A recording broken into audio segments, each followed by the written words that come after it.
Hi, I'm Lou, and this is Lily Rowe. Happy Eostre, or Spring Equinox. The catkins are bobbing, the cheery primroses are smiling their little golden smiles, the buds of hawthorn are just sprouting forth, and the powers of light and dark are equally balanced. So to celebrate the season, we thought we'd share a nice story with you. It's one that we have made up, but we've drawn from traditional folklore to create it. So grab yourself a cuppa and get nice and comfy.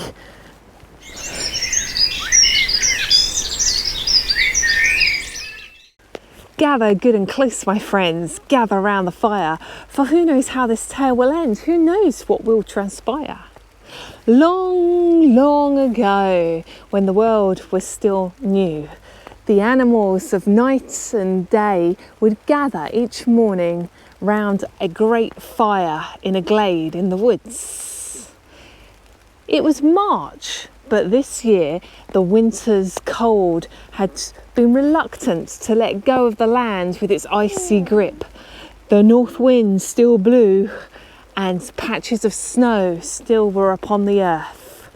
The trees' buds were tightly furled up still, yet some snowdrops and crocuses had braved through the hardened floor and pushed their way up to have little patches of brightness. But that dawn, all the animals of night and day were huddled round the fire trying to keep warm. "Where is Eostre, the spring goddess?" chirped the blackbirds. "She should be here by now. The ground is too hard to find worms, and the berries were all used up long ago." Brrr. Yes, flitted the moths. "We haven't got any flowers for nectar. Where is she? Ah, yawned the hedgehog from under a big pile of cosy leaves. "Yes, we should stay where it's warm and cosy until she arrives. Yes, we'll just, sleep through it." "But we can't sleep through it," piped up. "But we can't all sleep through it," they chimed. "Not all of us hibernate." "Woohoo, it's true," tweeted the owl. "Eostre is normally here upon us bringing spring, but she's not here." And he looked hard into the fire, deep in thought. After a while, he scratched his head. "Maybe she needs to be welcomed this spring. What can we do to welcome her?" And at that, there was great discussion. All of the animals of night and day started chatting to each other. What could they do to welcome spring? It was very noisy for a few moments round the fire. Eventually, hush fell across the crowd. Chaffinch fluttered forward towards the light of the fire and said, "The bird people, we will sing a welcome to her. We will sit on top of the tallest trees and we shall sing our heart out, welcoming the spring goddess back to the land." And all the animals of night and day shouted out, "Hip hip hooray!" Next, Frog hopped forward towards the fire. "The frog and toad people will go on a journey, a pilgrimage if you like, just like how she journeys round the wheel of the year. We shall migrate back to the ponds where we were born and connect with the water that flows through all of us." And all the animals of night and day shouted out, "Hip hip hooray!" Then Hare leapt forward into the light. "The Hare people will run races. We will run really fast as we can, to hurry her return. And all the animals of night and day shouted out, hip hip hooray! And as the morning went on, more animals of night and day stepped forward and offered ideas of how they were going to welcome Eostre, the spring goddess, back to the land. So that morning was all really rather busy. All the animals were busy, enthusiastically welcoming Eostre in all their different ways. The birds were definitely up on top of the trees, singing their hearts out. The air was full of beautiful melodies. The frog and toad people had packed their bags and they'd set off onto their journeys back to the waters there where they came from. And the hares were busy laying out race courses in the meadows. Down in one meadow was a particular hare called Lepus, and he was a white hare. His fur was silvery pale, like the colour of moonshine. And he was busy with one of his friends discussing how best to race on behalf of the spring goddess. I think we should race to the east to welcome the rising sun, said Lepus.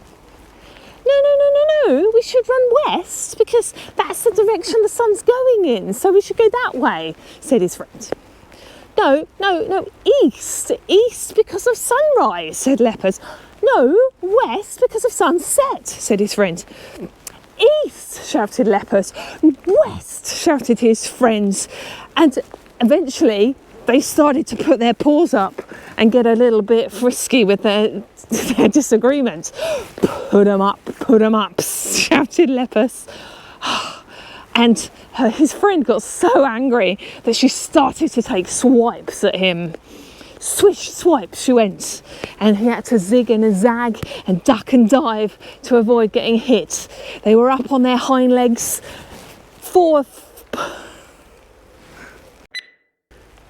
They were up on their rear legs, ears back, four paws ready for action, jibbing and a jabbing. Jib, jab, swerve and swipe. Jib, jab, swerve and swipe. Jib, jab, swerve and swipe. Who's going to win the fight? Bosh!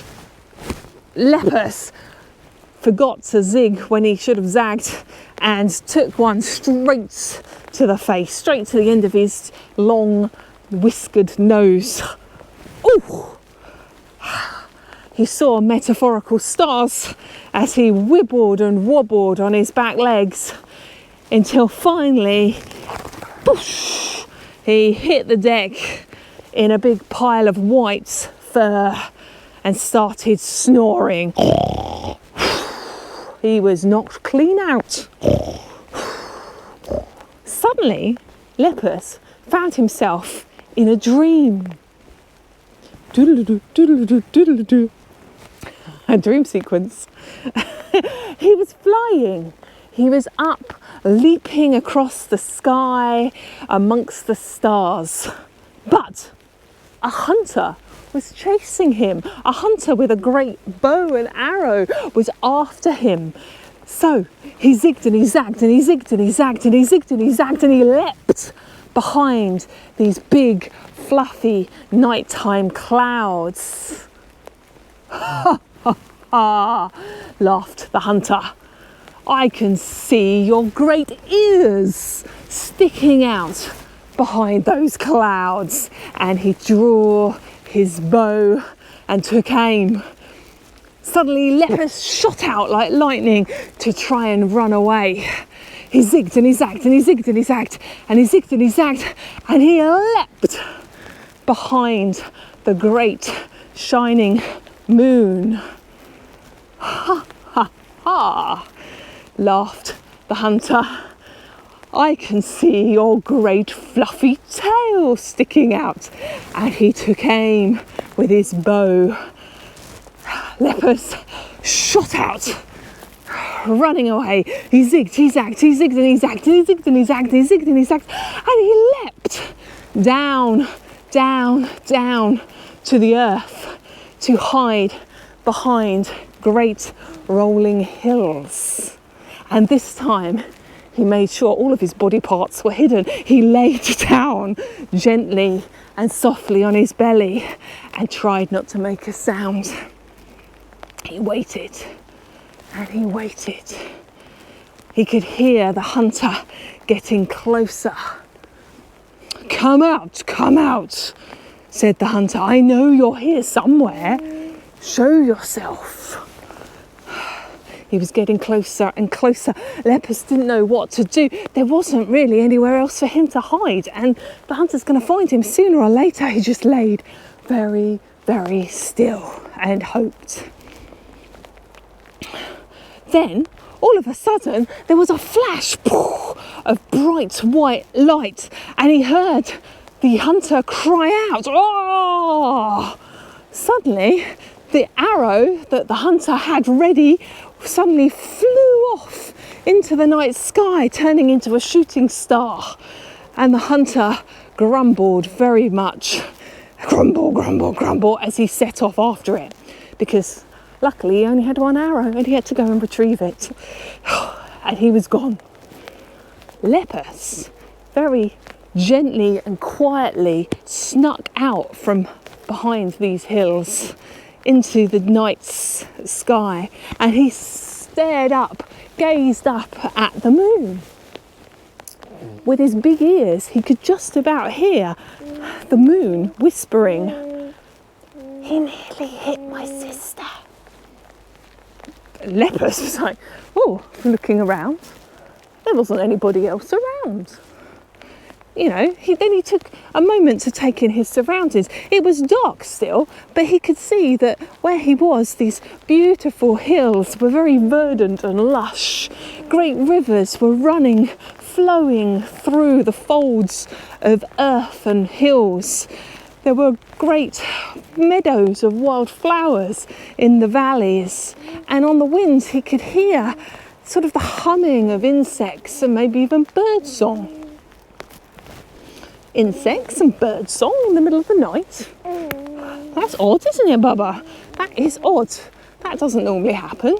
So he listened with his great ears to see if he can hone in a bit more. He listened and he realised those humming sounds were more regular, almost like breathing, perhaps. Actually, maybe not breathing, it was snoring. He was snoring. Beautiful snoring, but snoring all the same. And he realised, as he looked around, he had hidden right amongst the folds of the spring goddess's dress. She was laying down, having a sleep on the land. She is vast and very beautiful and very green and verdant. I was like, oh. So he gazed up at the moon in the sky and said, "Moon, moon, it's the spring goddess. How do I wake her? We've been waiting for her down on earth." And the moon gazed down at him and illuminated his pale fur in her beautiful moonlight. And again, in just an audible whisper, she said, "My sister sleeps upon the land. A gift she awaits, but it's not so grand. It's not living, it's not dead. The whole world within it. I can't remember the poem." Then in a whisper, she said, "My sister sleeps upon the land, awaiting a gift, it is not grand."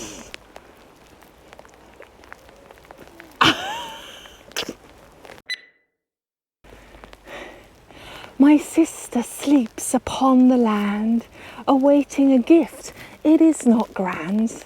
It is not living, it is not dead, yet it contains the whole world, by some it's said, balancing sun and moon and dark and light. Give her this gift and awaken she might." Then there was a flash of light, and Lepus woke up he was lying in that meadow and all his hare friends were looking over him. He just saw a lot of hare faces as he looked up. The sun was setting, he noticed. He must have been asleep an awfully long time. "Oh, you're all right," said one of his friends, the friend that happened to knock him out. He rubbed his eyes, like, "Where's she gone? Where's she gone?"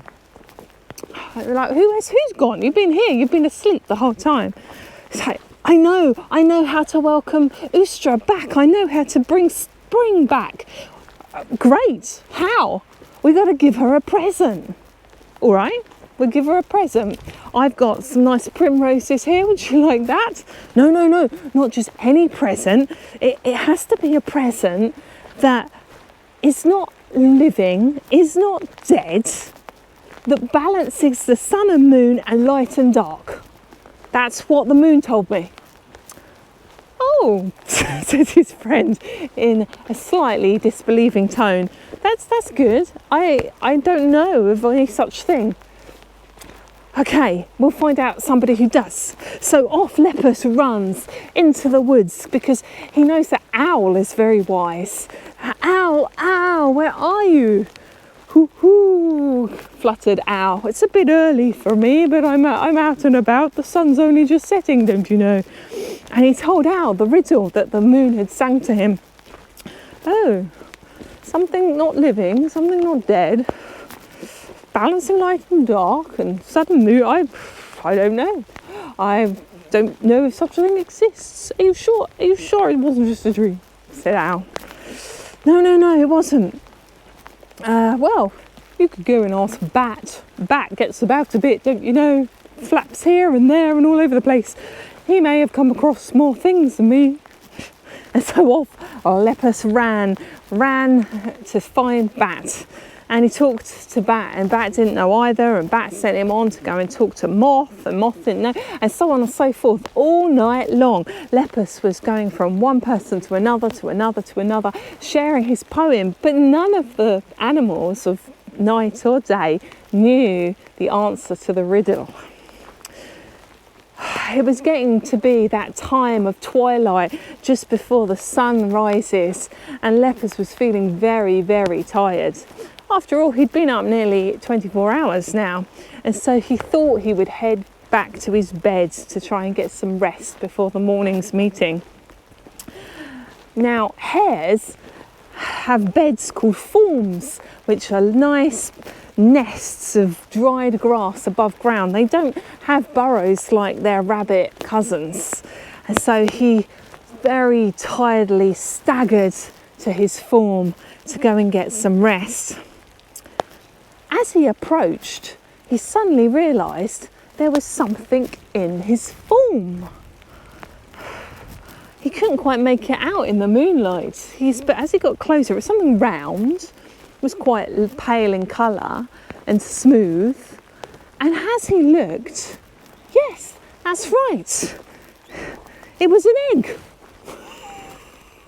There was an egg laying in his grassy bed. Maybe a bird or something had mistook his bed for their nest and laid an egg in it. Just one pale coloured egg. It wasn't wrapped in foil like this one. Wow, that's strange, he thought. But then his tired mind suddenly thought, an egg? Is it alive or is it dead? Don't know, somewhere in between, isn't it? Yeah. And inside an egg, there's like a yolk, which is golden, reminds me a bit like the sun, and there's a white, isn't there? Silvery white. That's kind of like the colour of the moon, isn't it? Light and dark. And it's both inside, like the whole world is inside. It's an egg, isn't it? That's what she wants. She wants an egg. He was very excited by his discovery. So he picked up the egg and he ran and ran as fast as his legs would take him back to the forest, back to the glade where the great fire is. And the animals of night and day were gathering around for their morning council. I know how to bring Eostre back, shouted Hare. I found the gift, I found the gift. And he waved the egg around the fire, dancing. And everybody looked and thought, yes, they understood. It was the answer to the riddle that he was telling them about. Wonderful, wonderful. Hare shouted, I'm going to take the goddess the egg. I'm going to take the goddess an egg. Hang on a minute, said Owl. We helped you. The animals of night, I think, should take the egg to the spring goddess. And he grabbed hold of the other end of the egg with his talons. No, said Chaffinch. The animals of day should take the egg to the spring goddess. And he held on to Hare's tail, pulling the egg towards them. No, says Bat. Animals of night should take it. Animals of night should take it. And he grabbed onto Owl, and so on and so forth. An animal of day would join the tug of war. An animal of night would join the tug of war. Day, night, day, night, day, night. Each holding one side of the egg and pulling it to see who was going to take it to the spring goddess.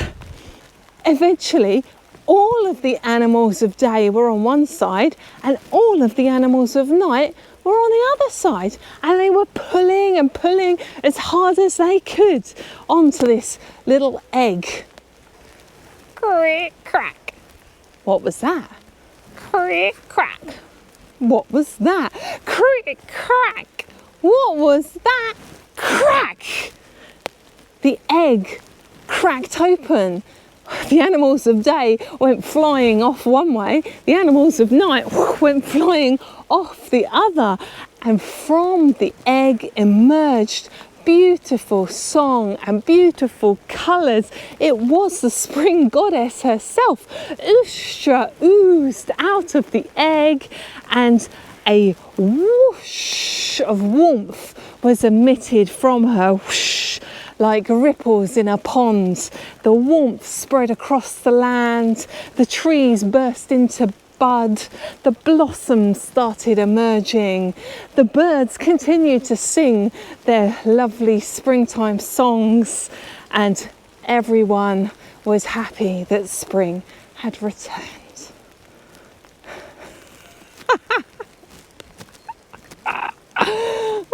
Thanks for keeping with me. Well, there you have it. Slightly dubious story for the season. I hope it's useful to you. It seems to have sent Bubba to sleep, at least. Do you have a favourite way of celebrating the season? Do let me know in the comment section below. If you've enjoyed this video, do give us a thumbs up and consider subscribing so you can join us in the woods again next time. And thanks for watching. Eostre balances day and night as we celebrate the returning light. Mad March hares are nice to see, bursting buds and new growth to the trees.